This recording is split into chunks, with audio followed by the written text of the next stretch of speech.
Well, Sessy, we made it the end of the regular season, and it's time for our final preview show of the regular season. We're going to talk about all the playoff situations, what's at stake, who's going home, who might be getting fired. There's a lot to break down. New year, new problems, but we stick around. Time to heed the call.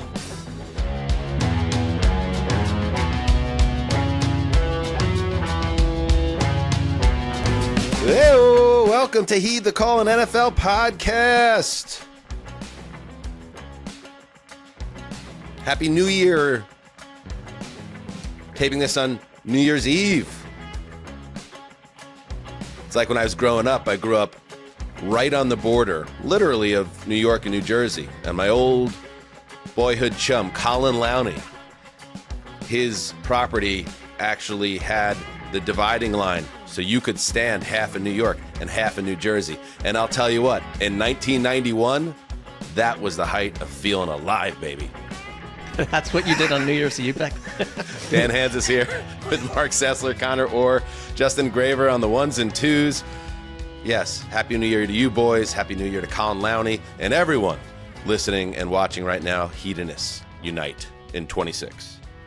I know that you probably believe that when I was young, New Year's Eve hadn't been invented yet. But I also... I think you guys used a sundial. It was like, well, it looks like it might be year 4. Could be. I have fond memories. I think it's like old. when you're super young, like staying up till midnight was like one of the coolest things you could do on a sleepover or on Nothing New Year's. better. So, yeah. Nothing better. And I don't know if you guys, it feels like definitely something Connor might have the experience with. Use that old, the kids got to drink the grape juice in the champagne bottle, which I actually have in the refrigerator for the boys. So they got to simulate drinking alcohol, which, probably would be right up there with, they used to sell in the convenience stores back then. Also the gum that looked like a cigarette pack and you could even blow smoke with it. Yeah. All things that probably were sending the children of tomorrow down a bad road in that time, but we had fun with it anyway. We did like a noon year's last year, and I remember the kids all like taking the grape juice champagne bottles and filling flutes, and like watching my 4-year-old, who the flute is bigger than his body, like double fisting this thing and taking it down. And I was like, this is inappropriate. And we should probably bury these photos so he doesn't see them anymore. Yeah, but you know what? Little cute adorable. though, right? It's like a cute take on society, little baby alcoholic. Right. Yeah. All right, guys, listen. What are we going to talk about today? Yeah, we're excited. Everybody's going to party tonight, except for Connor. His whole family is in the medical ward upstairs, so we're keeping Connor healthy. We'll get to that maybe a little bit later. But week 18 in the NFL, we have reached the end of the yellow brick road in the regular season. We're going to go through all of the games with special focus, of course, on the ones that have meaning and are relevant to the playoffs, which begin, if you'd believe it, a week from Saturday. I mean, it happens that quickly, guys. So we'll study all the different playoff scenarios. This is also our last chance, Connor, and I know I heard you on the phone when we first jumped on with someone in the NFL, a league figure, talking head coaching and maybe people that are maybe looking to make a hop, skip, and a jump. We won't discuss any further about who that conversation was about, but we might lean on the great Conor Orr of Sports Illustrated when we get to the games that feature the coaches who could be coaching their last games with their respective teams, because that's the other big subplot.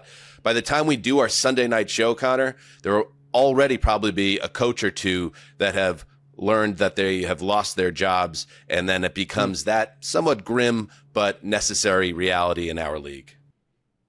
I was talking to someone in the business whose job it is to track these things and prepare for these things. And it made me laugh because I just finished that book, 11/22/63 by Stephen King. And every time the narrator he goes back in time to stop the Kennedy assassination. Every time he tries to change the past, there is like a massive counter event that just disrupts his process. And the person in the NFL said to me, every year there's going to be 6 to 8 head coach openings. You just can't stop it. And it just feels like even if we got it down to like 5, something's going to happen that's catastrophic and is going to explode. And a 6th coach is going to get fired because the past is the past and you can't change it. And so I'm looking forward to how that happens. What would you guys do? What would you stop if you could stop one thing? My first thought was 9/11, but I'm going to actually go with the the Jets drafting Ken O'Brien over Dan Marino. I think you got that in the right order. How about you, Mark? That book, which now every one of us except Justin has read, kind of reverses what I would have thought. I would have said JFK. I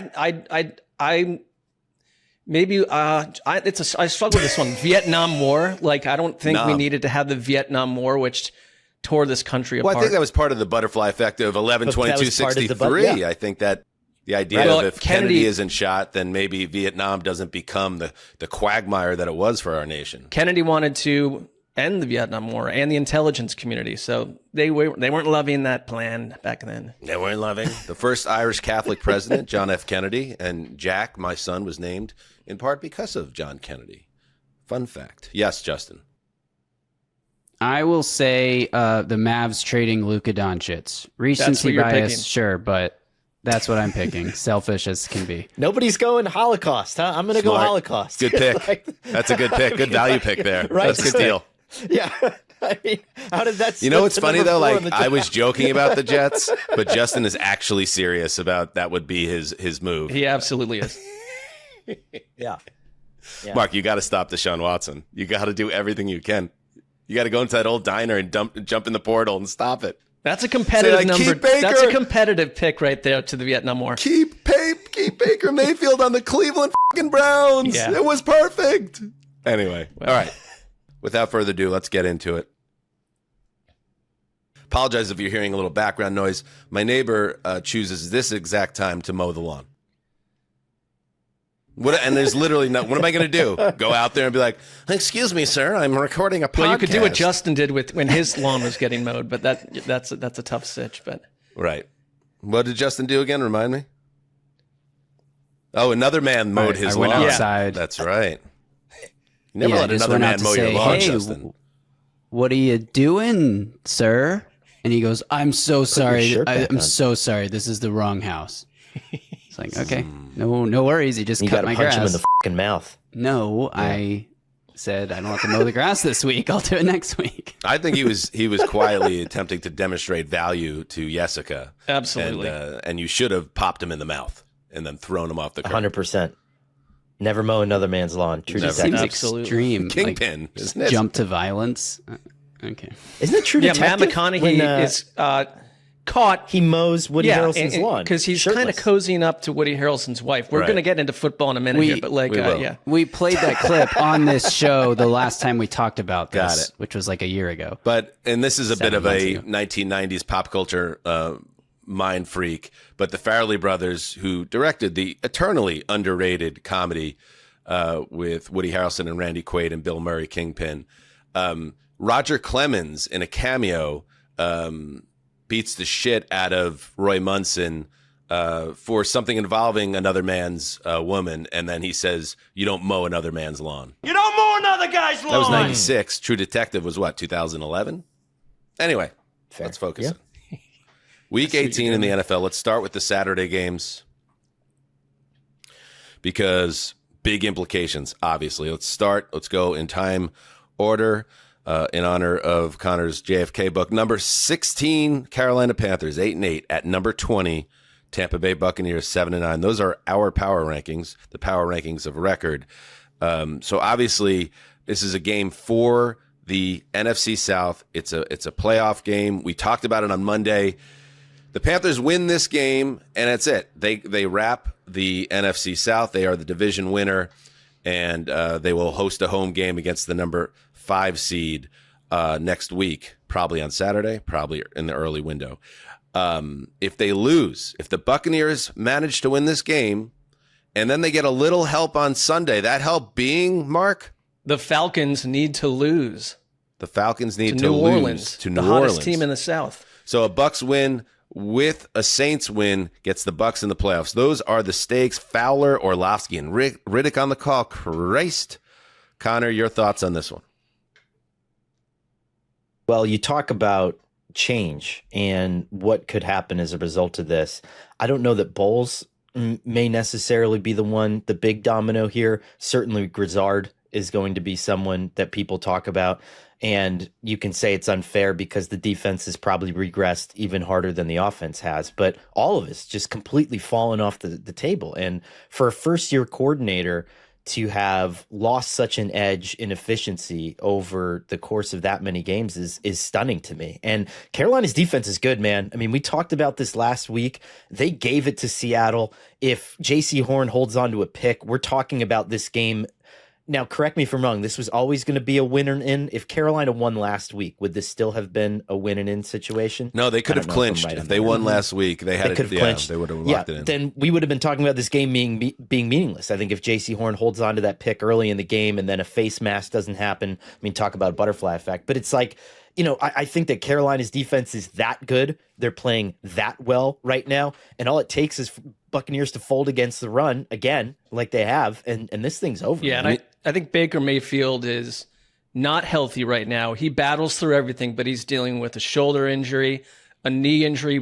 He was visibly kind of hobbling around at times a week ago. Tristan Wirfs did not practice early this week, and it's a mystery if he'll play or not. And just like you said, though, like environmentally, this team has completely collapsed. This was the same Bucs team that beat the Texans, the Seahawks, and the Niners when we looked at them as a viable playoff threat. And they've fallen apart in so many different ways that, you can go watch the Bryce Young was. I thought he was destroyed by Seattle's defense in that game last week. Do you trust the Bucs to go do that? This defense, which was their strength in many ways, has become a glaring weakness. I will say this about Bowles too, guys. I mean, the thing that blows me away, we talked about this with Antonio Pierce a year ago and even with Gerard Mayo, how out of depth they sounded calling out their team, calling out guys at the podium, and how that didn't seem to have a positive effect. Today, Todd Bowles, as we're taping this, is saying we need to get better at the quarterback position. We need to get better at the signal calling position. This after 2 weeks ago, calling out the effort of your team in totality. It's like, brother, this is your job too. And I think that is head coach is a very difficult job, and not many guys can do it at the highest level. I think Bowles has had 2 cracks at this, and I think we're seeing some cracks. We're seeing a guy that knows the stakes. I do think he could be one of the coaches that gets let go if this game goes the wrong way. If the Bucs really flame out and be on the outside looking in, I don't know what the reporting out there is right now, but it makes sense to me that ownership would maybe look for a different path if the team really folds. Because think about this, and this is something, this team obviously has collapsed, right? They've lost 7 of 8. When you look back at their fast start, when they were 6-2, they won 4 of their first 5 games by a total of 9 points. I mean, this was a team operating on a razor-thin margin to get to where they were. And so, football is fickle. Like, there's a way this team could be a 12-loss team right now if things go differently earlier in the season. So I just wonder if this team is actually not good. And the reason why this isn't necessarily a total collapse, it was just more the things kind of balancing out. And my last thought was about Baker, which is we all love Baker, and Baker's a great competitor, and he's a great quote, and he's had great moments as a pro, especially in the last few years. But I wonder if he's one of those guys, because he's not the biggest guy, he's not the most athletic guy, that injuries affect him different than, say, a Josh Allen. And when you take away some of that athleticism, which wasn't at the highest levels to start with, it makes him an ordinary quarterback when he gets banged up. And that's a product of being barely 6 feet tall and not having maybe the skill set of some of those freaks that are also in the league. So this isn't the first time we've seen Baker look very human when he's banged up. And you take the dynamic version of Baker away from this team. That maybe was the difference between all those close wins and now what's happening now, because he's essentially a replacement level quarterback. Yes, because I think that those close wins heightened the idea that Baker Mayfield was this clutch late game player. I mean, he had a lot to do with those close, and he is. But when you watch how he melted down in Cleveland and why they made a very weird decision to go after Deshaun Watson, or a terrible decision, he was not able to function with a non-throwing shoulder injury, which came from his competitiveness to make a tackle on an interception. And so that, I think you're absolutely right about that he's not going to just power through this, despite the fact that he has battled through this all this time this season. My admiration is for him is high, but they've lost too many of these games. They've fallen apart. And Todd Bowles, like, weirdly coached a division-winning Bucs team in 2022 with an 8-9 record. But them getting into the playoffs after all of this just feels a little bizarre to me. Well, as would potentially the Panthers. I don't know. This is a coin flip game to me. And let's face it, whatever team wins this game ain't going to the Super Bowl. But maybe they play a tight game. And couldn't you see the Bucs winning a playoff game? No. See, you got to let it go, bro. Let it go, Mark. Yeah, but things are weird enough. I'm not saying that makes sense. You have the blinders on still that this is a team that has special DNA. Like, it's not. And Baker is not special right now. You got to let it go. I'm just saying weirder things have happened, like that 7-8-1 Panthers team. Like, maybe he gets shot up with a ton of Toradol this week and next. I'm just saying, like, the fun, exciting Bucs, I don't think they exist anymore. No, they're gone. All right, let's see. And so too could be Todd Bowles if that goes the other way. Let's move on to the other game, and this is the game of the week. This is the number 1 Seattle Seahawks in our power rankings, 13-3 at the number 3 San Francisco 49ers, 12-4. Buck and Aikman on the call. Mwah! 8 p.m. Eastern on ABC or ESPN. ABC for Connor and his bunny ears in his living room. Probably ESPN for the rest of us. The winner of this game wins the division. They take the number 1 seed. They get the first round bye. Adventures in cable television. And correct me if I'm wrong, Connor, this was the same exact scenario a year ago between the Detroit Lions and the Minnesota Vikings. And although neither of those teams even made it to the championship game, the team that lost in that game, the Vikings, was then dispatched the next week in the first round of the playoffs, while the other team got to rest up and host a home game, which they also lost, which just tells you the fickle nature of pro football. But anyway, the stakes are massive. What are you thinking on this one, Conman?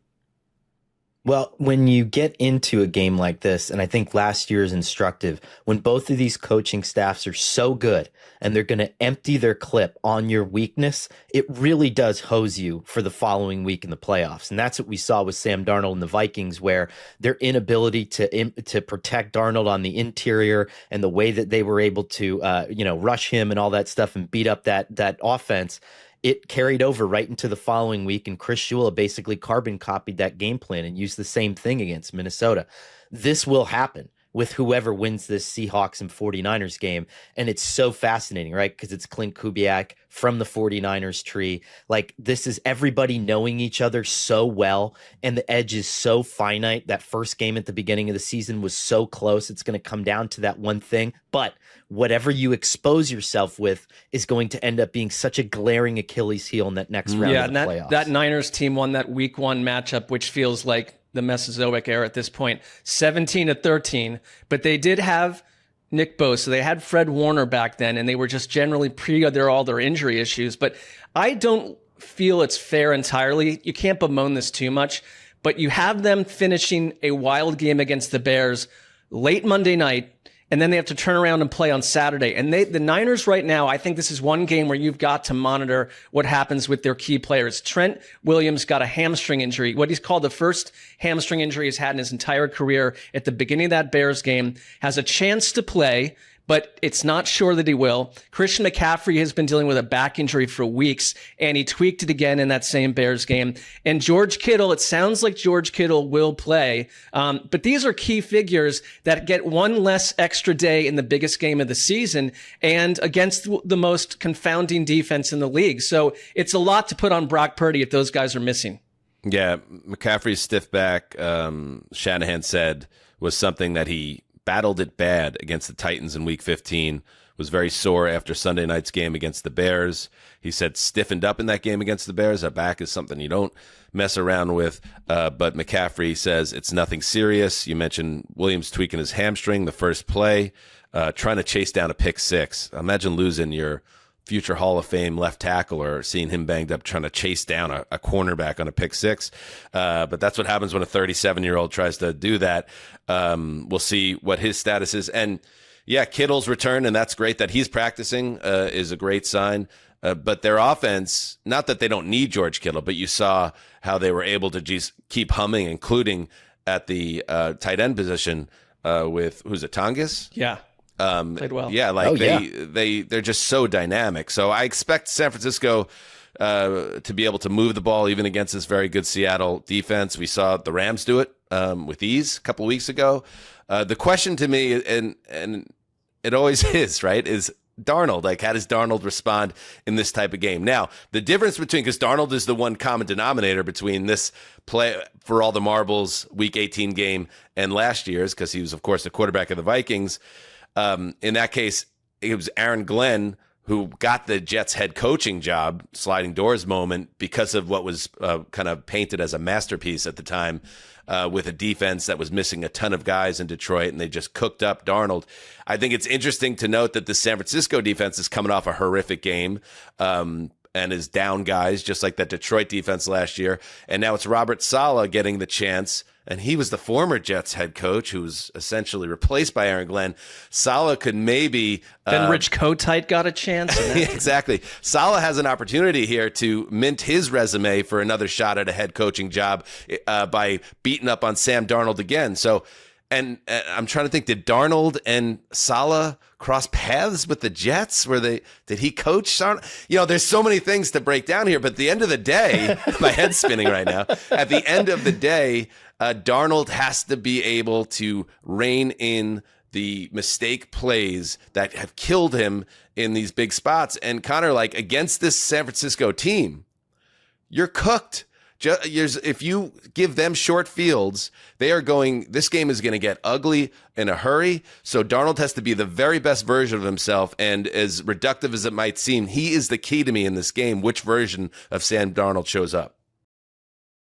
You're totally right. And I think that we just have to call it what it is. Sam Darnold, I think somebody had the cross-section post on Twitter, I forget who it was, but since Brock Purdy has come back, he's reclaimed his throne as the EPA king in the NFL. Darnold's down to 23rd in that time period. He's not playing well right now. And we mentioned this on the wrap-up show. This is one of the worst teams in the NFL in 3rd and 5 to 3rd and 10, when play action really isn't a factor, when you can't trick the team into thinking that you're going to run and then you can get one of those big explosives downfield. That's an issue. 49ers can eat you alive on that front, especially with how light they play on defense. I don't know, man. I'm like, let's pick this game. The more that I talk about it. San Francisco 26, Seattle 25. I want to say one quick thing. Yes. I don't think Darnold melts down in this. I think he's got to get 3 quarters in without a complete collapse, and he's got to stay mentally tough, because he seems like a guy that hears a lot of this stuff about him, but I just tend to think he's going to rise to this moment, that he won't be the GOAT in this one in a negative way. I hear you, but and I feel the same way because I root for Darnold, as I've been saying for years on the show. That's what I want to happen, but I just see a lot of evidence that the opposite could happen. Now, in fairness to him, the reason they're in this position is because of some of the brilliant throws he made down the stretch against the Rams, including, maybe the throw of the year to Cooper Kupp to set up the winning score in that classic game in primetime. I just think at the end of the day, the San Francisco offense is just too good right now. Brock Purdy is the absolute best version of himself right now, and I think they're going to continue to score points, and I think that's going to put the Seattle offense in a position where you're going to be asking Darnold to do a lot, and I feel turnovers coming again. I'm going to go Niners 38, Seahawks 24. Yeah. Wow. That's not what the NFL's hoping for in terms of a close game, but you don't get what you want. People are watching it anyway. Real quick, before we hear Connor's pick on this, I just want to sports in general. Sports had 96 of the 100 most watched telecasts in 2025. Football had 92 of them. The NFL had 84 of those 96. And the dominance is at another level. The only 4 non-football sporting events to make the list: Game 6 and 7 of the World Series, the men's NCAA championship game, and the Kentucky Derby. So NFL doesn't give a shit. That's people are going to watch the hell out of this game regardless on a Saturday night. But for us as fans, yes, you'd like a close I'm not game. suggesting low ratings. That wasn't where I was going with that. You are absolutely right. Connor? Sam Darnold, if you do touchdowns to total turnovers, has one of the worst ratios in the NFL among regular starting quarterbacks, 20 turnovers in this one. And if that starts to be the case in this and you get that 49ers defense hyped, I think it's game over. I think it's like a 24-18 game. I think it's close, but it probably not as close as it feels because San Francisco will be able to play keep away. I hope they don't boot me out of the Darnold hive on this one. But well, you're not acting as a PR agent at the moment. I help build the Darnold hive, but I also have to be accepting of reality that I have concerns about how he fares in this particular game. Okay.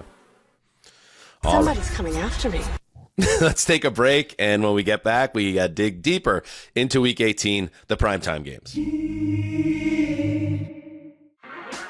All right, we are back. Let's keep on moving now. Yes, Sunday Night Football, another game with extreme consequences. I mean, on multiple layers, right? You have the number 14 Ravens 8-8 at the number 13 Steelers 9-7. Tirico and Collinsworth on the call, 8:20 p.m. Eastern, NBC. Winner take all for the division crown and that last playoff spot in the AFC. As we talked about Monday, we don't know if Lamar Jackson is playing, but he returned to practice on Wednesday, though. Yeah, that's a sign, a very positive sign. But John Harbaugh said he obviously will remain the starter if he's healthy. He did practice. He's got the back injury. There's so much on the line in this game. Let's start with the Ravens side. The whispers about John Harbaugh and his job security. The whispers of a rift around Lamar Jackson and some very sound reporting from trusted figures in and around that team that Lamar Jackson could potentially be on the move in the offseason. A loss in this game is something that could potentially speed up that situation, which would rock the NFL, a 2-time MVP on the move, ostensibly in his prime. On the other side for the Steelers, I think Mike Tomlin, win or lose, probably is once again safe, I would guess here. But is this Aaron Rodgers' final game in the NFL? I feel like how he plays in this game might dictate any decisions he makes or that Pittsburgh makes about who they want to be their quarterback. And so all this stuff is set up, Mark, for good theater. I know it's the two teams that you might hate more than any other teams in the league, but when you have a play-in game with two old rivals in prime time to end the regular season, that ain't bad. Well, yeah, from the hate angle, someone's going to suffer. I will say this, I feel for Steelers fans, they've got to be thinking this is happening at the very worst time because the DK Metcalf suspension, we saw against a good Browns defense what that looked like without him on the field. Their explosive plays completely went away. When they played Baltimore last time, Metcalf, this was a game that made you believe in this offense and what Rodgers and Metcalf could achieve together. He had 7 catches, 148 yards with that 52-yard catch, and really victimized the Baltimore secondary. It was like, that's your answer. That's how you do it. No DK Metcalf. You traded away George Pickens, so they're really thin at wideout. And I think it gives a lot of answers to Baltimore's defense. Darnell Washington, who I was starting to love watching, broke his arm. He's out of this thing too. So they're really thin on offense, and they don't seem like a team that can creatively get their way out of that without turnovers on defense. We don't know if TJ Watt's even going to be available. They're just missing these key guys. And I don't know if I can look at Rodgers after last week and say he's going to figure this out on his own. This isn't that Aaron Rodgers anymore. Here's Mike Tomlin on TJ Watt's status. He's had that lung issue after a treatment session gone awry. And although I hadn't seen TJ today, optimistic about his potential inclusion in this game. We'll work him up throughout the course of the week and let the amount of participation and the quality of participation be our guide in terms of whether or not he's a participant, but certainly I am more optimistic this week than I have been in previous weeks as I stand here today. And you think about it, Connor, with TJ Watt, You talk about this with Lamar Jackson, and by the way, this isn't just doughy podcasters like questioning Lamar's toughness or like his availability in comparison to other people at his stature in the league. The reporting out there is that there's some frustration internally about Lamar Jackson's preparation and how he prepares his body for the season, and whether and how that has impacted some people's opinions on him and whether he's a guy that should be a part of the long-term future in Baltimore. And I'll just add this one more point here. Adam Schefter said Monday on Pat McAfee that it is, quote, in the realm of possibility, Connor, that Mike Tomlin leaves the Steelers with a loss on Sunday. I don't know. Were you hearing anything on that? Do you believe that? I certainly do not.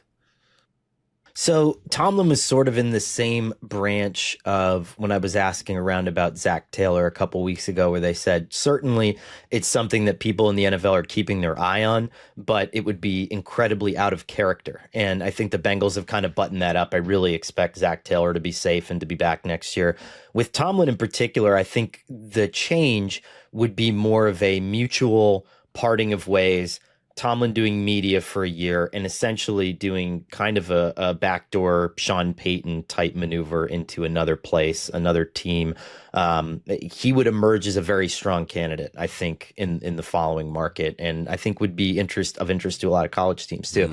All that said, I mean, it's funny. I mean, that Baltimore Sun report on Lamar Jackson was that he stays up too late playing video games, and you talked about the doughy podcaster thing, and I was up until like 1 a.m. playing Hogwarts Legacy last night. So it's like, I don't know how well I prepared my body for this podcast either. I have like 100-degree temperature in the flu. Do you think Kyler and Lamar ever game together? That'd be kind of cool. They could have encountered each other. Sure, that makes sense. A lot of these NFL players do that, don't they?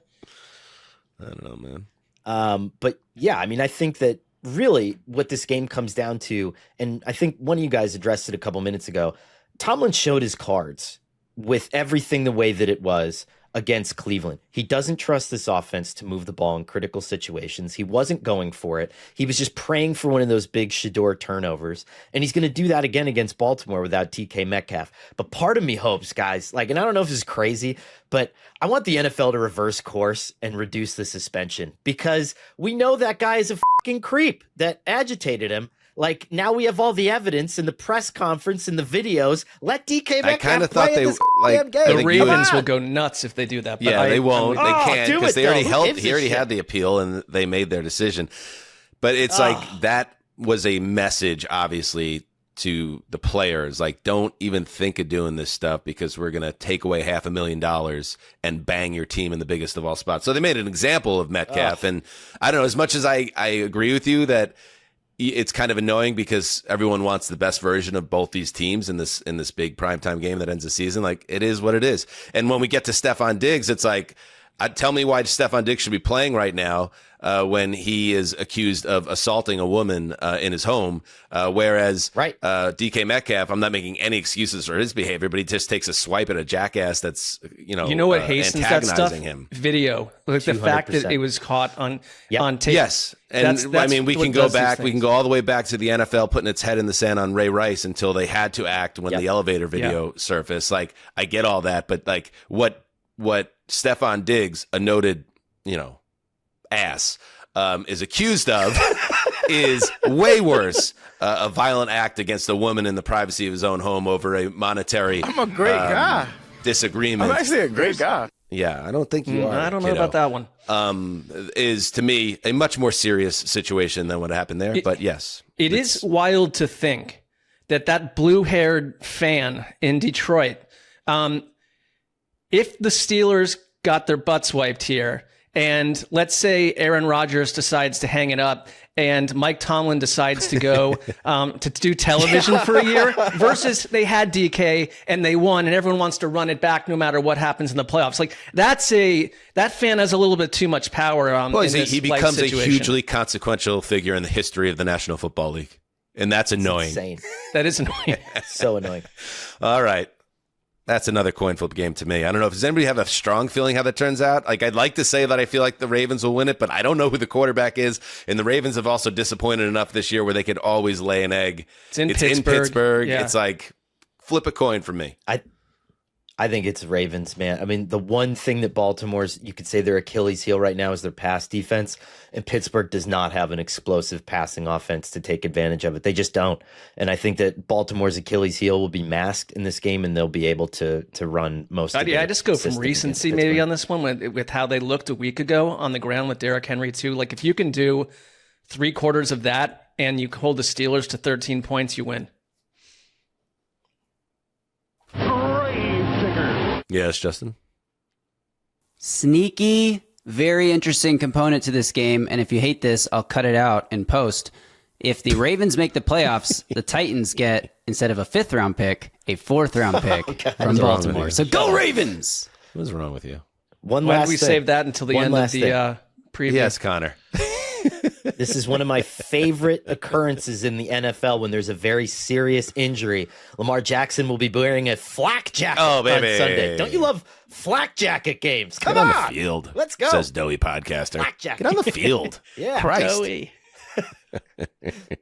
All right, here we go. Guys, this is it. I said we've come to the end of the Yellow Brick Road, not just for the regular season, but for the quad box. Hold on to your butts. Tony, take a look at that. Really tight. That is so tight. Next level trickeration. God rest his soul was OJ Simpson. We're actually doing what we're calling a batch party. Somebody's coming after me. Dope as hell. If Aaron Glenn gets his ass blown out, we're going to try that. Like the little metal thing. Me sick in my balls. Now just sit back and watch the powder keg explode. Leggings and the crowd is pretty. I love the way And I'm just a beacon or like a vessel on his team. And guys get behind me, I talk a lot of junk. Dogs playing poker. I'm a great guy. I'm actually a great guy. Very serious injury. How fatal are you?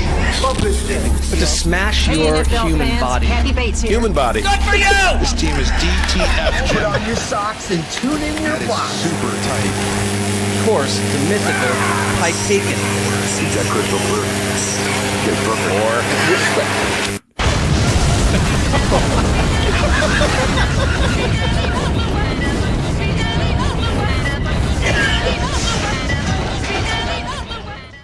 Oh, now we've done it.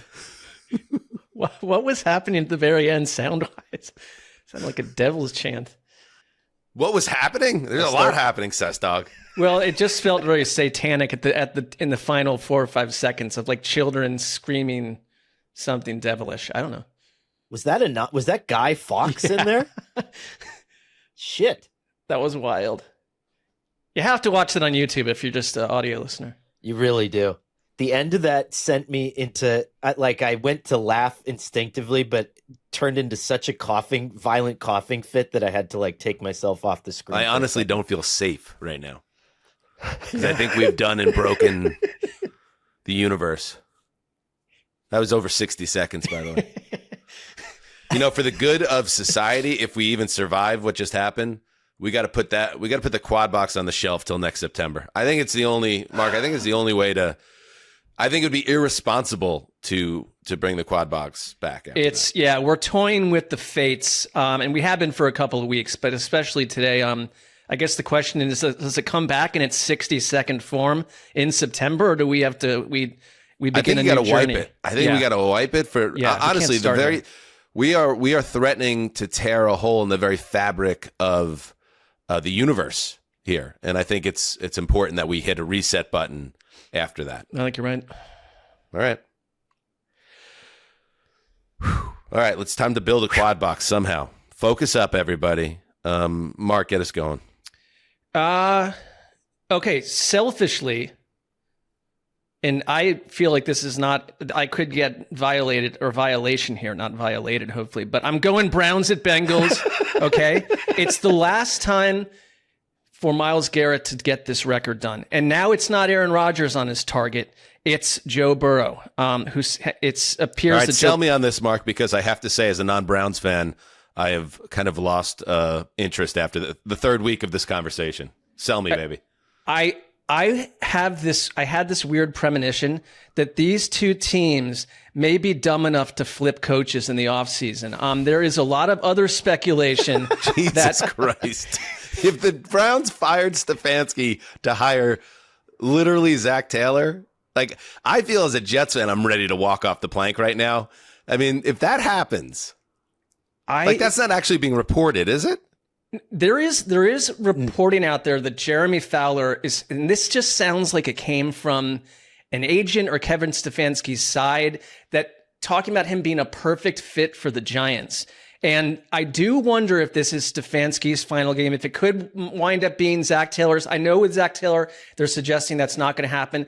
I don't know if anything we know is going to happen or not at this point. Is there a world where the offseason becomes doused in rumors and speculation that in a springtime shocker that Joe Burrow goes somewhere else? Like, it could be the last version of these two Browns teams that we see for a very long time. And I do think that there's even a world where the Browns could trade Kevin Stefanski to the Giants and wind up with like 3 number 1 picks in this draft. Like, so, just a lot of tectonic shifting here. Okay, so Stefanski is under contract, you're saying. So they would have the ability to do that. That's always very murky to me, like the fact that you could trade a coach. I don't know why that's allowed anyway. Well, Sean Payton, Gruden. Right. But I know it's happened in the past, and the Giants, I think that would be a great hire. Stefanski, I don't know about what the Browns are thinking internally, but I think Stefanski absolutely needs a fresh start. He's got to get away from this team. Everybody's got to get away from this team. Let's be real. Yeah. But Stefanski, I think, has respect in league circles, and I buy that. What I was more not even pushing back against, but I don't think the Browns would be dumb enough to bring in Zach Taylor as his replacement. Just that was a little bit more of a quip, but like, would they both be that? The Browns have done some incredibly dumb things, so I'm just saying. No, that's true.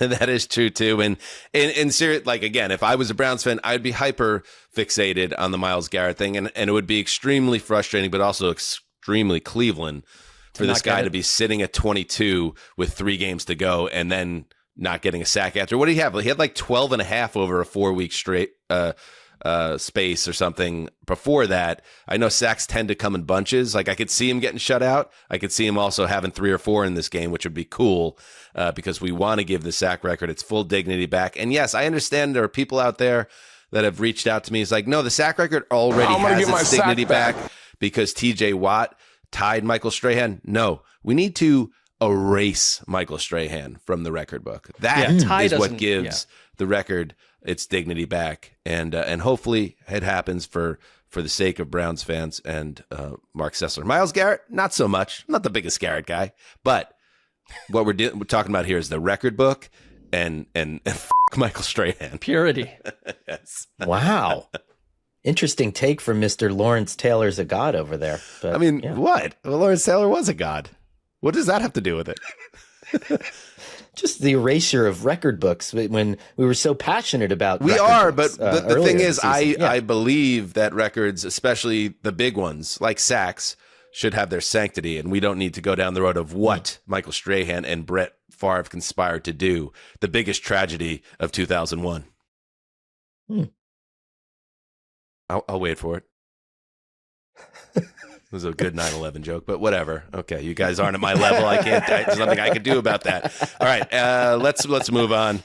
Up next in the quad box, Conor Orr.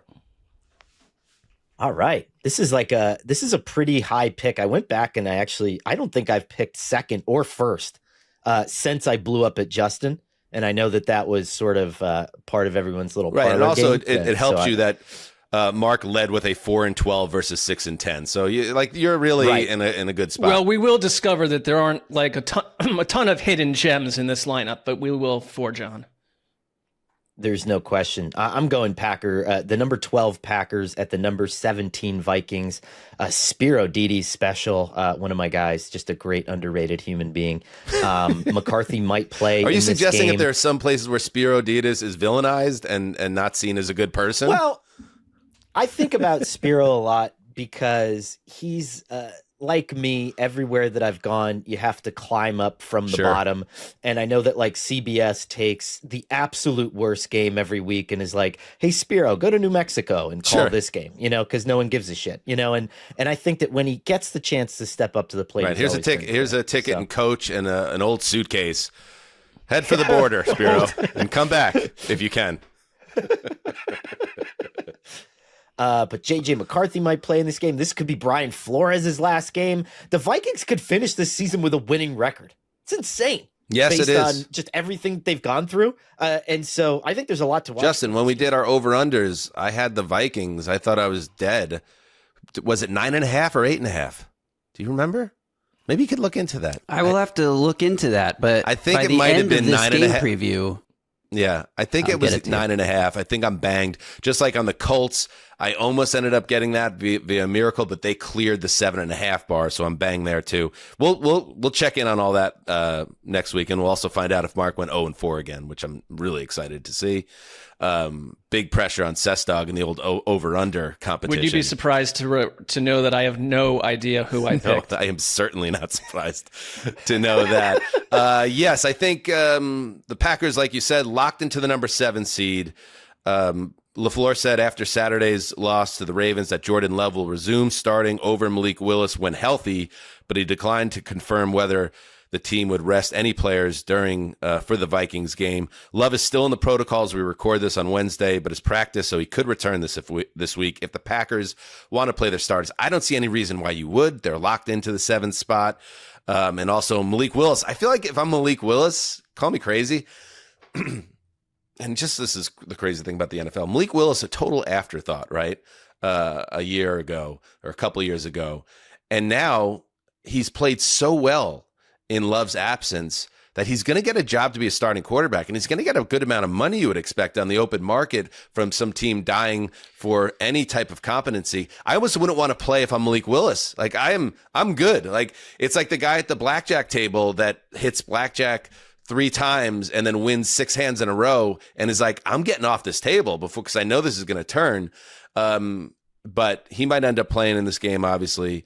And the other big subplot here, Brian Flores, who's had another excellent season as the defensive coordinator of the Vikings, his contract is expiring after this season. Flores spoke to the media, said, I've loved my time here in Minnesota this week. Kevin O'Connell said there has been, quote, very good dialogue with Brian Flores. Asked if he anticipated a possibility of Flores moving to another team as a DC. O'Connell said he did not. Have you heard anything in this realm, Connor? I think that it's possible that Brian Flores moves on. As a head coach candidate or a lateral move? I think he deserves head coaching bona fides. I think that he did a great job in Miami. I think that there's just complicating factors. There's still a pending lawsuit against the NFL that I thought around this time last year was going to end up getting taken care of and taken off the docket. But, if you look at the teams with the openings, for example, it's like, he's not going to go to the Giants. The Giants are one of the named defendants in this suit. And are they even going to bring him in for an interview at this point? I don't know. But I do think that if you're Flores, you're looking at what made that Vikings defense great. And you were able to coach them up, and you had Harrison Smith in the back who could kind of organize everything and could be your eyes and ears on the field. A lot of that's going away, right? And you're going to need to kind of take your talents elsewhere and to find that next kind of guerrilla unit that you can patch together. And if you're not going to get another head coaching job, this is as close as you're ever going to become. You're going to be a market commodity. You're going to tie Vic Fangio. This is my prediction. Vic Fangio is the highest paid defensive coordinator in the NFL at $6 million a year. I think he will tie Vic Fangio on the open market and make close to what some head coaches are making. And so you have to take yourself to market if you're Brian Flores. You just have to. And so with that, I just think that no matter what, I think there's a good chance that he moves. It would be a huge loss for the Vikings and for Kevin O'Connell because they've been the best pairing of offensive-minded coach and defensive wizard out there. And, I mean, the Vikings went out and in free agency added and drafted a bunch of players that fit Flores' scheme, players he had worked with in Miami and elsewhere. And it's like, you're not going to be able to duplicate that. And Kevin O'Connell has had to coach 11 different starting quarterbacks in 4 years. The reason they're sitting there this year with the potential of a winning record has a lot to do with the defense. And so just the void of that would be a big, rough game changer for Minnesota. Yeah. I mean, it has almost everything to do with the defense. The quarterback has been 75 to 80% of the times an absolute disaster for this team. And along those lines, By the way, I totally agree. The Vikings should move heaven and earth to try to keep Flores in the building. Remember, like paying a defensive coordinator, it's just money out of the pocket. It's not towards a salary cap or anything else like that. Just like do what you got to do, unless he wants out, and then you can't control it. His contract is up. But Lamar Jackson, we talked about him.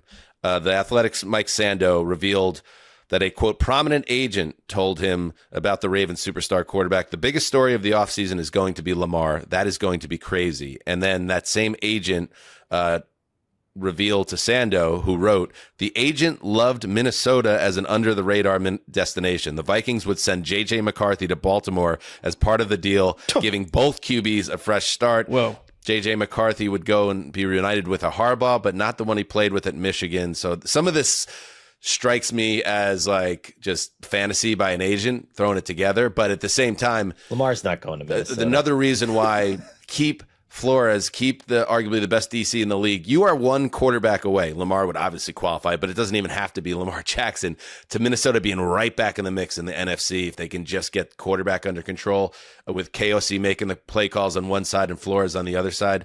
The Vikings, this is such a pivotal offseason for Minnesota, and they have to get it right at two very important spots.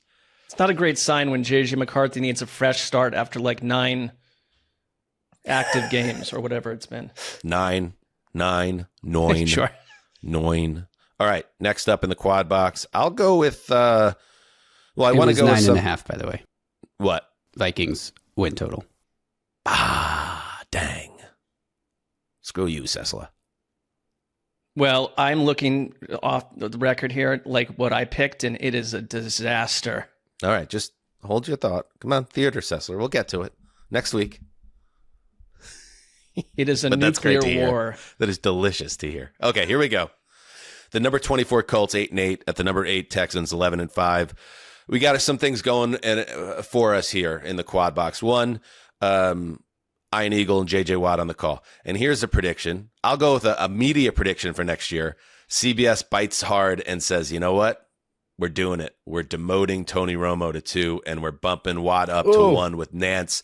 So this could be the last regular season game of Iron Eagle and JJ Watt if Zuzzer's media minute checks out here. Anyway, the Texans win the AFC South with a win, and the Jaguars loss to the Titans. Okay, so Jaguars win, Justin, just so I have this right. Jags win on Sunday. They're the South champs. If the Jags lose and the Texans win, the Texans are the South champs. So there you go. There's some juice there for you. That's right. Thank you, sir. Riley Leonard is expected to start versus the Colts, so thank you, Phillip Rivers, for your service. Shane Steichen was asked this week if Anthony Richardson, he has the eye injury from the exercise ban, would be activated off IR for the season finale. It doesn't look like that's going to happen. So Riley Leonard gets a look. Connor's Notre Dame guy. Closest Connor's going to get to a bowl game for Notre Dame this month, so he's going to get the Riley Leonard Bowl in Houston. Okay. Good luck to you, sir.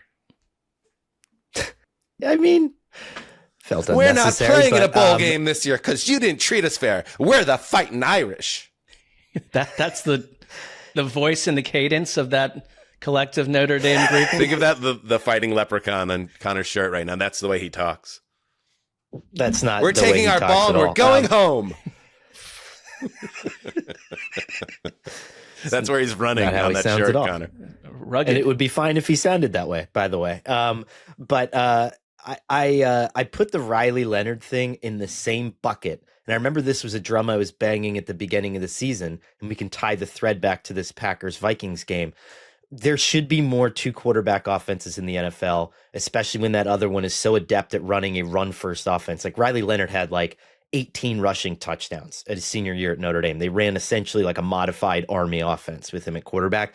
The Packers should be doing that with Malik Willis. Like he should be in goal line red zone packages where you can use his speed and his passing ability But does to that your work, advantage Connor? and to mix Because then things up. if you're like, oh, here's my running quarterback, I'm going to put him in and run situations, and then that defense is like, oh, okay. I mean, But it also shows why having a quarterback that can do both is so effing valuable in the league. Correct. Well, right. And so if you're starting Riley Leonard, let's see what he's got. And I think he will be able to handle it. Like, I think he'll hang around in the NFL for a while. But I'm just saying, can you develop him enough where, and I'm not saying it's just run specific, but can you trust him enough to throw him in the red zone And when a defense kind of has the beat on you. Same thing with the Packers. We know they can trust Malik Willis in the red zone, but why aren't we mixing these guys in more regular? And I think with a good start, maybe Riley Leonard maybe works himself into a part-time game. I mean, I would do that this week specifically.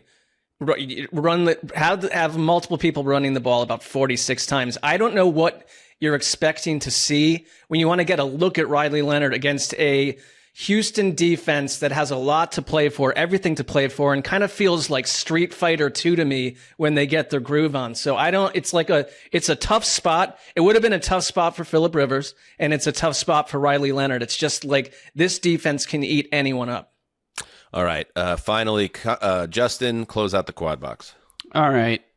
We previewed all the games that really matter this week, but this one could have some interesting talking points. And there's a big story in the news around one of these teams that came out on Wednesday. So I'm going to go with the Dallas Cowboys, number 18 in the power rankings at 7-8-1, at the New York Giants, number 30 at 3-13. Giants still with an outside shot to get the number 1 pick. They just need the Raiders to beat the Chiefs, and they need to lose to the Cowboys, and then they have to hold on to the strength of schedule tiebreaker. But then the Giants would end up with the number 1 pick. No real incentive for them to win this game, except that I think Mike Kafka would like to be considered for the full-time job, so he'll probably be coaching for that. But the interesting story on this one is on the Cowboys side. Oh, is that where we're supposed to jump in? I guess I'm interested. Yeah. Am I supposed to be interested in the Trayvon Diggs? I don't really care. But here's the situation. Trayvon Diggs, who, had a breakout season a couple of years ago, was a big playmaking cornerback, and then had some injury issues. He gets released. In fact, the top of the ESPN headline stack was incredible. This comes like a week after the ESPN headline stack. I just like it. It's like a little snapshot into what's going on in the sports world. I don't know if you guys knew that. But 2 weeks ago, it was Puka Nacua is maybe an anti-Semite was like the top headline. And then the bottom one was also Puka Nacua's son stole a Lakers car. And I was like, that's pretty crazy. That's a pretty crazy stack. Yesterday, the top 2 headlines, Stephon Diggs is a piece of shit. And then the second one was Trayvon Diggs gets cut by the Cowboys. It's like, wow, tough one. Tough one in the old Diggs house and the old ESPN headline stack. Anyway, so there was some type of issue here. The reporting from Jordan Schultz. My understanding of the Trayvon Diggs situation is this. After the Cowboys finished their Christmas game versus the Commanders, Diggs requested Brian Schottenheimer to stay in Washington for the holidays since he's from the area and his family stays there. Players often ask for and are usually granted additional family time during the holidays if the schedule makes sense. Dallas played Thursday. Schotty denied the request. Diggs again said he wanted to be with his family and that if he went back to Dallas, he'd just be flying right back on the first flight out, especially when the players had several days off. The team vehemently denied his request again. And then today, the team released him. Diggs is healthy and ready to join a new team for the playoffs. And then our friend Jane Slater had follow-up reporting. God, I don't give a fuck, but I love Jane. Trayvon Diggs tells me he did stay back with family for Christmas and did attend the concert. There was a concert. Both can be true. He says he never lied about what ba ba ba ba ba ba ba ba ba. The concert was Friday at 11 p.m. and the artist was his best friend from back of ba ba ba ba ba ba.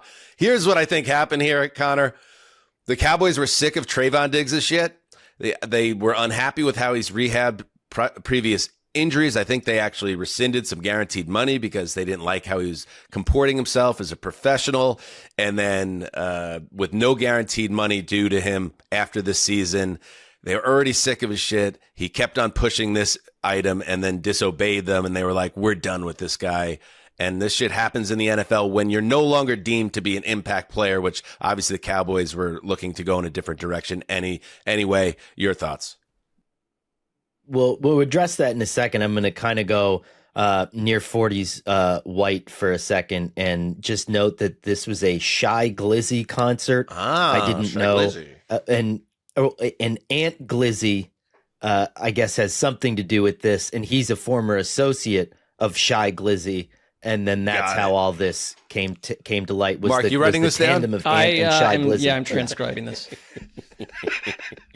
I mean, I think it factors into the playoffs, right? We saw the name is escaping me now, but the Jair Alexander, right, was supposed to go to Philly, ended up not making it there. Cornerback is a valuable commodity at this point. It's not like he is not a skilled player, and I think he's going to be super valuable if he's healthy. This is such a play out the string game for Dallas's defense at this point, and it really doesn't matter. I mean, I guess that they want to prove a point and set a tone before they cut him, but they're going to be moving on from their defensive coordinator at the end of the season too. Ed Werder had this, that of the team's 4 worst defensive performances ever, they've all come in the last 6 years, and I think 3 in the last 5. And this year being the worst, and they still have another game to go. So they have flipped DCs every year for 4 years in a row, and that's rough on a player. And why I don't think we should dwell any longer on this topic, I want to point out that Trayvon Diggs was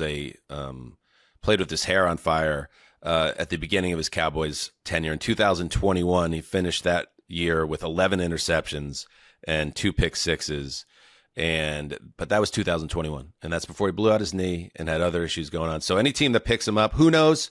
But don't expect Trayvon Diggs to step in and become 2021 Trayvon Diggs, because that's a big reason why the Cowboys made this decision in the first place, because maybe he's not that player anymore. All right, one more game. We'll move to the late window and hit the number 15 Lions 8-8 at the number 7 Bears 11-5. What are the stakes with this game? The Bears are locked into either the 2 or 3 seed, depending on what happens in this game, and the Commanders Eagles tilt. Hopefully we'll get to see the starters, but you'd understand it if they don't. Ben Johnson said we're playing to win this week, because that's what coaches said. And Dan Campbell, let's hear Dan Campbell for the last time this year. Here's what he said on potentially playing his starters, even though they're banged up against the Bears. I mean, I think if we're sitting there borderline and the player, it could be hard, or we think they're setting themselves up for a long-term risk, then no, it's not worth it. But if it's the stuff doesn't feel good and it's bumps and bruises and it's, then no, it's like the next game up. Anybody else not into sad Dan Campbell? I have never seen him this low. I like Dan Campbell on the come up. I miss that guy, and do you have that, Justin? The after that NFC title game where he played to type and relentlessly went for 2 or went on 4th down, and it didn't quite work out, and it played a role in them not able to close out that game and get to the Super Bowl. And now we find that with the Lions at the crossroads, it did make me think of that press conference he had after the game again. Can you play that, Justin? And sometimes you can only say so much. You got to live it, unfortunately. You got to get your heart ripped out, which we did. And it's a lesson learned. And look, I told those guys, this may have been our only shot. Do I think that? No. Do I believe that? No. However, I know how hard it is to get here. I'm well aware. And it's going to be twice as hard to get back to this point next year than it was this year. And you have to wonder, Mark, if that was the Lions' best shot, and I hope it's not. I hope there's another chapter to this, and I don't think Dan Campbell's job's in jeopardy or anything like that. But I did think about that after the season went so sideways. You're staring across the field at one of the main reasons that you're not the same Lions. It's the incredible job of Ben Johnson in the Chicago Bears. I think Dan Campbell knows how this works. Back then when he said that, we've been so successful that if this continues, we're going to lose brain power and innovation inside the building. That's exactly what's happened, and it happened on defense too. Aaron Glenn has not been successful, but Aaron Glenn was successful with a very banged up defense a year ago. This defense, they've lost 3 in a row, and they've allowed 30 plus points per game over their last 5 games. So for a Bears team that absolutely wants to win this, to avoid, depending on how the chips fall, a certain team from the NFC West, this matters a lot. And it's a good setup for Chicago's offense to look like it did last week, which was they keep getting better on a weekly basis. I was trying to think just this whole time what Dan Campbell sad reminds me of, and it's like a bear that like broke his arm and it's just like it can't hunt or kill, and it's just sort of making like those sad forest sounds, it's like sad bear sounds. It's like the bear that has the itchy back and he's trying to itch his back on the tree and he can't get it, like it's the wrong type of tree. It doesn't have the friction and it doesn't have the intelligence to go find the right tree, and it's just going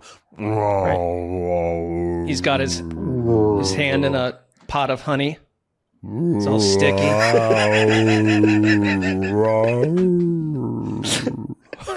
right, let's take a break and we'll hit the other ones. All right, we're back for the last time this year. We head to the other ones. And remember, it's not our fault. It's your fault. Well, your team's fault. Let's get to it. The number 22, 90 seconds on the clock, Saints at the number 21, Falcons. Two NFC South teams. Well, I don't know. With all due respect to the Panthers, is it fair to say that maybe this is the two best teams in the NFC South playing, but they're not the ones that are playing for the NFC South title? Yeah, absolutely. Like there was a graphic out there showing each of the four teams' records, and the Saints, if it were like week 8, the Saints are like the best team in that division by far. And I think they've found a quarterback who's thrown for 900 plus yards and 4 touchdowns over the last 3 games. Like he's 5-3 as a starter, and they seem to have direction and vision now, which was not true for a month plus.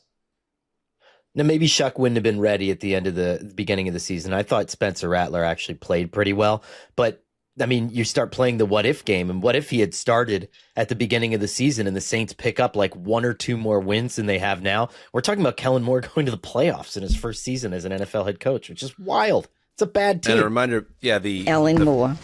The Falcons lose to the Saints. The Bucks win, or excuse me, the Panthers win the NFC South, even if they lose on Saturday to the Bucks. I mean, it's a fittingly discombobulated end to the season for this particular division. Let's move to the number 28 Tennessee Titans, 3-13 at the number 5 Jaguars, 12-4. Adam Amin and Drew Brees on the call. The Jaguars clinched the AFC South with a win here, or Texans lost to the Colts. They're playing in the same time frame, right? They like to keep these things lined up, if I'm not mistaken, for playoff reasons. Yeah, 10 a.m. Western, 1 p.m. So the Jags have to go all out and get this, and if they do, they can get the home game and the division crown. And remember, they could even steal the top seed in the AFC with a win and a Broncos loss to the Chargers and a Patriots loss to the Dolphins. A lot has to happen, but it can happen. The Titans, obviously, it behooves them to lose this game, get the better draft pick, and continue to build around Cam Ward-Sessi. I really like what I've seen from Cam Ward at moments. I know, Justin, you are the lead on this case. I don't know if it's going to matter this week, but Cam Ward has made 2 or 3 or 4 throws a game that make me think they have found their guy. I really do feel that way over the last month or so.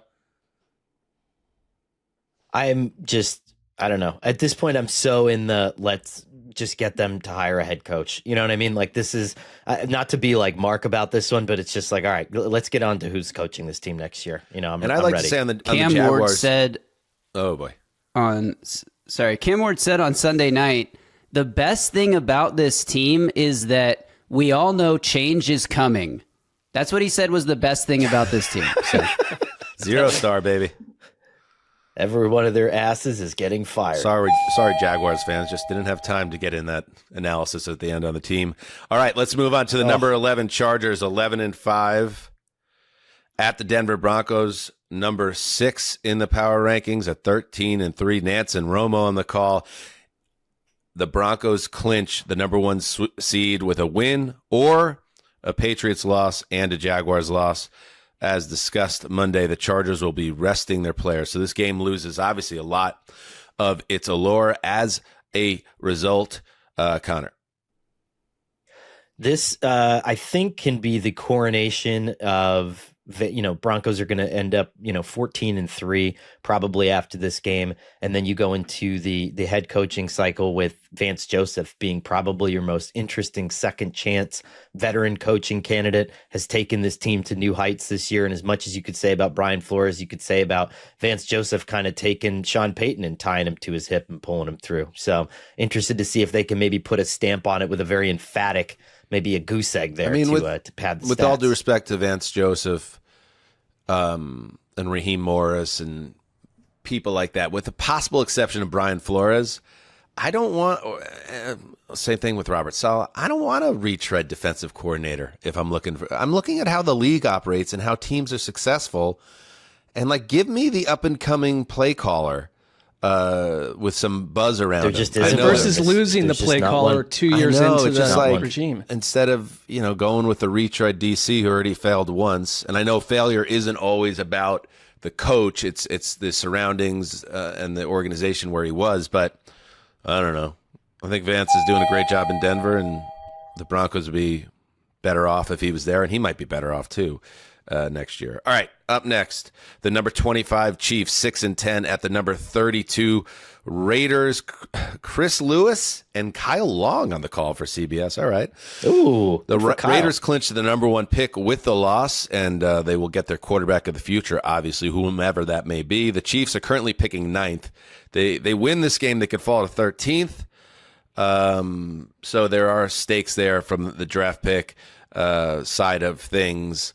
And like I said, the Chiefs can do a funny thing and potentially bang the Raiders out of the top pick by finding a way to lose this game. But I find it hard to believe that's what's going to happen. Would you go? I mean, it's out in the open now, right? The Raiders have made no secret about the fact that they're just kind of casually skirting the rule book at this point and living on the razor's edge of what the NFL deems acceptable or unacceptable. If you're the Chiefs, you're in that division. Do you really want them to have the catbird seat to pick the quarterback that they want at the top of the draft? And so why wouldn't you?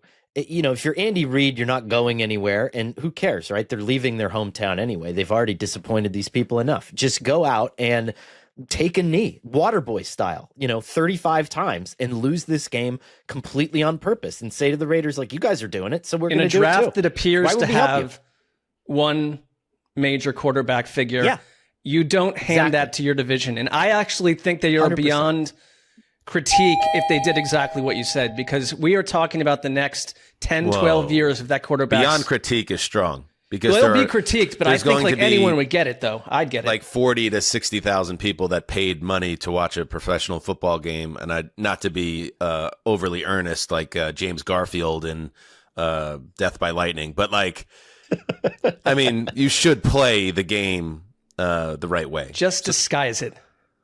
I mean, go out there and run the silliest offense that you can possibly think of, and give people a chance to. Do you know what kind of disguise you'd have to come up with to lose to the Raiders in 2025? You need an invisible jet or something. I get it. The level of disguise, it would be the trench coat with the child on top of the child on top of the child with the top hat on. It's almost impossible to imagine a scenario where you could find a way to lose to the Raiders right now. But it's not Patrick Mahomes. You could blame it in all sorts of directions. Right. You could just put together a shitty game plan. You could, like the end of Whiplash, right? You just give the guy the completely wrong sheet music. And I still think the Raiders would lose the game. Even if they were trying. There are guys the Raiders have Pat Graham, who's probably not going to be back. Good defensive coordinator. There's going to be some defensive players on there who, hell yeah, they're going to take a pick six if it's just handed out there like a lollipop. The number 27, they're dumb if they do that. Interesting. The number 27 Commanders 4-12 at the number 9 Eagles 11-5. Harlan and Tucker on the call. Josh Johnson will start again for the Commanders. The Eagles are expected to rest key players in this mostly meaningless matchup. The Eagles could technically still get the 2 seed if the Bears lose to the Lions. That according to Jeff McClain of the Philly Inquirer, but they are prioritizing health, and that's what it is. Anything on this game, anybody? We don't have to have something on this game. My one thought about Washington was, doesn't this feel like a team because I think they're the oldest roster in the league, and they were kind of like, we're going to be this veteran team surrounding our quarterback, and it's going to be a wonderful locker room. Like, I think a lot of roster turnover is coming here to Washington, like a lot. It's going to be an interesting offseason. Finally, the number 31 Jets, 3-13 at the number 10 Bills, 11-5. Catalan, Charles Davis, and McCourty on the call. I don't know. We have conflicting reporting here, Justin. I see it in your doc here that the Jets have a 0.01% chance to finish with the first overall pick. I had read that the Falcons win on Monday night eliminated the Jets from that conversation entirely, and it really comes down to the Giants and Raiders. And even if I'm wrong and you're right, or you're right, or you're wrong and I'm right, doesn't matter. The Jets won't get the number 1 pick, and they will lose to the Bills. The Bills have nothing to play for except seeding from 5 to 7, and there's a chance they rest Josh Allen and other key players. And I guess the biggest storyline here, Connor, the Jets have one chance left to get an interception this season. It's down to this. It's down to this. I did some digging around, and I think, barring a theatrically bad performance, and even with a theatrically bad performance, I think you're getting Aaron Glenn back next year. That said, it's the tide has shifted on that over the last week, where people are like, oh my God, like I never thought that this would be a possibility, and it's now kind of on our desk, and it's something that, people are thinking about. But the kind of the bottom line factor that I got when I did some digging on this is it's so much money. Like, they gave him so much money, and they gave him a big contract to come over there. And while standard, I think, by years in terms of a coaching contract, big value, and that's a lot for Woody Johnson to eat. And I think there's a second part of it too.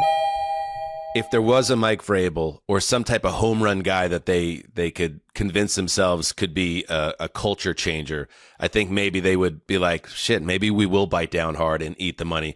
But I think it's those two combinations that are going to keep Glenn there. And as much as I'm conflicted on it as a Jets fan, because I don't believe in Aaron Glenn, I also don't think you just fire him for the sake of firing him, because you could just end up hiring another person that's not suited for the job. It's like, all right, maybe if this is the way it is, it works out for Aaron Glenn that he'll get a second year, even if he maybe doesn't deserve it.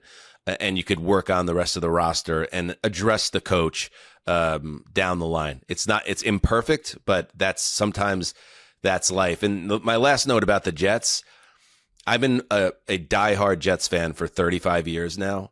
I have never seen the fan base this angry about the status of the organization, which is interesting because there's reason for optimism, right? They have the most cap space. They have all these draft assets. But I think being humiliated week after week down the stretch, seeing a team like the Patriots who tortured us and then went into the hole and then came back on the other side and now are blowing us out again in the middle. It's like all this stuff. It's like Jet fans are furious right now, and that's part of the reason this Aaron Glenn stuff is coming to a head as well. I don't know what to say. I don't know. I have no idea where they go from here or how the next 6 months plays out. But patience is gone amongst Jets fans. No, you also better believe in the GM, because he's got a lot of work to do. We don't. Nobody believes in any that. The Jet fan has been. They've given you no reason to, and the Jets fan has been beaten down so hard for 15 straight years, and to be now at the end of the season in which you've been historically bad, getting beat by an average of 25 points for the last month. It's a level of dysfunction and complete failure by an organization. And I'm going to move on after I say this, but I've said this before and I'll say it again about the Jets. And any team, your one job as an organization above all else is to give your fan base hope that you're building towards something. And right now, other than the assets, there's nothing to suggest the Jets are coming out of the darkness. And it's just Jets fans howling into the void of frustration and agony that it doesn't even feel like we're part of the NFL right now. That's how it feels as a Jets fan. Like, you're playing on the schedule, but we're on the outside looking in. And it's just, enough is enough. Fucking figure it out. The number 23 Dolphins 7-9 at the number 4 Patriots 13-3. We touched on the Stephon Diggs thing, but there was another legal issue that popped up on Wednesday. Reports surfaced that defensive tackle Christian Barmore is facing a misdemeanor domestic assault charge. Mike Vrabel commented on this back-to-back news item of his key players mixed up in law enforcement related investigations. Well, I would say not disappointing at all. I think that sure, not at all. Jesus Christ! Are, allegations. This used to be a great country. You mentioned in your question, it's things that we have to handle, and every day that there's distractions. Some are smaller than others, and I'm confident that we'll focus on the Dolphins, and those two individuals that you mentioned will be able to handle the ongoing legal process. Well, I mean, listen, there's the legal system of it all, which is innocent until proven guilty, and I believe in that, and we all believe in that. But then there is the head coach putting his head in the sand, going over the line of being player friendly, in my opinion, to not even acknowledge that this is a disappointing development. But I get it. He's trying to keep the team on focus, and maybe, just maybe, Sessy, this is the New England Patriots being like, shit, we don't have Belichick here anymore, and we're not in cheating scandals and being serial killers. We need to find a way to be unlikable, so let's just end the season with a bang with the blotter. Well, and the make Patriots, up some ground. The Patriots, in fortune's sake, I totally agree with you, but he's not going to be arraigned until February, so it clears the slate for him to keep playing unless the NFL steps in. This stuff's crazy. Which one are you talking about? Because there's two different Christian players involved, Barmore, right?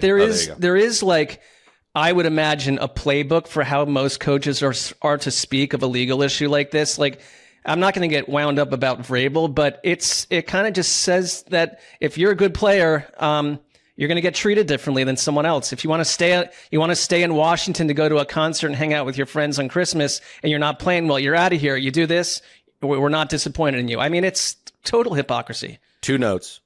Patriots clinched the number 1 overall seed and a first-round bye with a win and a Broncos loss to the Chargers. The other note on the Dolphins side of things, new reports surfaced Wednesday that Mike McDaniel's job might not be safe despite this end-of-season surge. ESPN's Dan Graziano reported, quote, the winds seem to have shifted a bit on that in regards to McDaniel being safe. Fowler also reported that McDaniel would be a candidate in Cleveland. That I could get behind Sessler a little bit more than Zach Taylor, should the Dolphins move on and Cleveland's job opens. A little bit more than Zach Taylor. How about a lot more? Or the distance between East and West. This is very GM dependent right now in Miami, right? It's who you focus on, who you find, and if that guy comes in with a set plan and a coach that he's tied to, I still think it's advantageous for that GM to give Mike a year and then to figure himself out and buy himself an extra year when he hires that. And it's the Tua thing too. I mean, there's a lot to sort through here. And finally, the number 29 Cardinals 3-13 at the number 2 Rams 11-5. Sean McVay said the Rams are playing to win. Even if they can only finish as 5 or 6 in the seeding, depending on how Seattle, San Francisco plays out, there is no path to the number 1 seed or the division for the Rams. And I don't know what else needs to be said about this game other than this could be Jonathan Gannon's final game as well. And we'll find out by Black Monday if the Cardinals decide to move there. Oh, what is that? Coin flip from what I heard. What is that, Justin? I just thought it'd be fun to point out the fact that Marc Sessler on this podcast said the Rams would not lose until I had been married for like 5 months, and they haven't won since Marc said that. So we'll see what happens, I guess. Sessy, the floor is yours. It concerns me because it's about a team that exists in the city where I live, so there could be, I'm going to keep a head on a swivel. I'll leave it there. I mean, it's been quite a year, Mark. I also said the Saints would win out and not look for a quarterback, and that is, well, it hasn't happened yet. That was gutty. It was gutty. They were not a good team back then. They've improved. Who are they playing this week? Our Lady of a Hopeless Miracle? No, they have a pivotal game against the Falcons. Pivotal? Well, if you're the Bucs and you win your game. It would be funny if the Rams actually lost out. It would be poetic in the wrong way, but yes. I'd be worried if I was a Rams fan. All right, let's head to the blind locks. All right, I mentioned it on the Power Rankings episode. We collectively are in a bit of a slide right now, and how we pick in these games, even though we have a much more difficult assignment than a typical lock it up, because we're basing it on spreads and things of that nature. We have 2 wins collectively in the last 3 weeks. Okay. So we just have to be better as a group. And if you look at the standings now, I had the 1 win last week. Thank you very much, Connor, for blocking me on the Lock Bros, because that ended up getting me a win in the standings, a pivotal game. So we're tied at 9-8 going into week 18. God! This is our own NFC South. Mark is now 8-9. Justin is 7-10. Holy Christ. So at the end of the day, here we go, Connor. And again, maybe a lesson was learned by you in that situation, to never, ever block a lock bro, because that is bad form. And you'll be punished by the football gods. Okay. I mean, I think that I live life the way that I live life, and I'm going to let it rip if I have to let it rip. All right. So with that said, and again, this goes straight through Super Bowl 60. So this is just the regular season that's wrapping up here in this competition. Let's go to the picks. It's very tight. Let's see. I'll go first this week. Jeez. Okay. A lot of places to go. A lot of choices on the board. Are there? I don't know. Oh, yeah. I don't know about what these spreads might be with. Yeah, these spreads are going to be batshit. What do you? I mean, here's one that I'm thinking about. Just getting behind there is no spread that's too much for the Jets not to be able to backdoor on. But Josh Allen might not be playing. Well, it is the last game at Highmark, and McDermott did say that the intention was to give the fans their starters for at least some of this game. Yeah, and I'm hoping that will depress the spread a little bit because of the speculation there. I will lock up the Buffalo Bills knowing that I'm going to have to cover a lot of points, because that's how much I don't believe in the Aaron Glenn-led New York Jets right now. They're finally going to give you the 3-interception game you were hoping for. Could happen. It could happen. All right, what else? What else is out there? Sassy. I'm going to go... I'm assuming this would be a pretty tight spread. I believe in the Bears beating the Lions in Chicago. I think that one might be out of the... Really? Interesting. I don't know. All right. That would suck. Connor? I'm between the big games here. Carolina at Tampa, and then Baltimore at Pittsburgh. I think they're going to be 2 tight spreads. I'm not at risk of going overboard here. And I think what I'm going to do is I'm going to lock the Ravens in Pittsburgh. Okay. I like that. Shoot. Do I have permission to jump into a different lock? Doesn't affect, it's not a lock bro scenario. I just want to make sure. I mean, we have three people here. I think we can vote on it. Yeah. It can be our Christmas gift to you. Yeah, I would allow it. Doesn't have to be Happy a gift. New Year. Yeah, I think the Jets Bills one, I believe in that one. But I like to be more based in my analysis. I feel very strongly that the 49ers are going to win over Seattle on Saturday night. That's ballsy. I like that. I'm going to lock up the Niners to close out that division. That's edgy. That's good. Justin? I wish you hadn't done that, because I was going to do that. Well, you're kind of cooked in the competition anyway, right? So it's like... No, if I win out and you guys bit. keep... Well, you look, everyone's been on the opposite of a hot streak. I guess everyone's been on a cold streak. So if you guys you're 2 continue games your out, cold streak... Yeah. it's actually... we have, 4 weeks to play... 5 weeks to play, and you're 2 out. So I take that back. You definitely have a path to the title there. Go lock off, Justin. Mark did predict a Seahawks, or pick at least a Seahawks win, right? Earlier in the show when we did that game. Yeah. Is that right? Yeah, so then I'm definitely locking the 49ers. Give me the 49ers all day. I saw him I saw it coming. I saw the setup for the Sessler takedown, and I said, I'm just going to pop in the little popcorn kernel and chew. Enjoy it. Eat it on down. All right, there you go. Let's now, again, if anybody is unaware, if it's 5 points or higher, you have to cover double the spread. Let's see if anybody gets banged on the double up. We're all clear. Oh, nice. Wow, Buffalo's only 7. Damn, shit, that feels like a home run.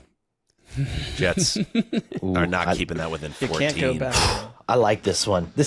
I tickled this one. This was an Orr special. Look at that. Right here. Seattle's actually favored by 1.5. Interesting. Which you had what, Connor? Sorry. I had the Ravens over the Steelers, so right under that 5 at 3.5. I love very that. Nice. But that feels like such a coin flip game to me in Pittsburgh. You're counting on the Ravens, who have been letting us down all year. Renegade's dead, man. You know, they booed it the other day. These people don't give a shit. And the Bears are favored by 3. How was Seattle favored? I'm not quite sure, because I feel like the 49ers are playing a pretty high level of football right now, but Seattle's a great team, so I guess that's why. All right. I also think Seattle's been better on the road this year than at home. Well, they've been yeah, incredible on the road, but that still doesn't compute to me. All right. Good up, everybody. Yes, and if you're listening to this right now on New Year's Eve, thank you for that. If you're listening to it on New Year's Day, I hope you had a nice night and a safe and a fun one, and a reminder that that we are very thankful to have you in our lives for a second year on the Heed the Call adventure, the pirate ship, Mark. We feel like we're in better position than we've ever been as we head towards 2026, and it is the hedonists that we have to thank. We do. For all those that have smashed the like button during this season and before it, keep smashing it, keep joining us, and we'll keep doing what we do for you. Hope you did some smashing on New Year's Eve. Connor, anything to add? I'll say this really quickly. I was looking back at some texts that I had from our old buddy Chris, and he said something really prescient that I thought about a lot this year, which is that life is just a series of golden moments. And every time I walk down the stairs and I sit in this chair to talk to you guys, it's a golden moment. And so I appreciate everybody who listens and everybody who comes to this, because it's just the best. Beautifully said. That does make my smash the like button comment feel a little like, I would have changed things up had I gone after that. But that was very well said, over there. And wherever you are, Chris Wessling, I hope you're on your adventure in life and in the afterlife. So Happy New Year, everybody. See you on the other side. Flagship show. Check out the Patreon show for our draft and pop culture fun. And until next year, heed the call.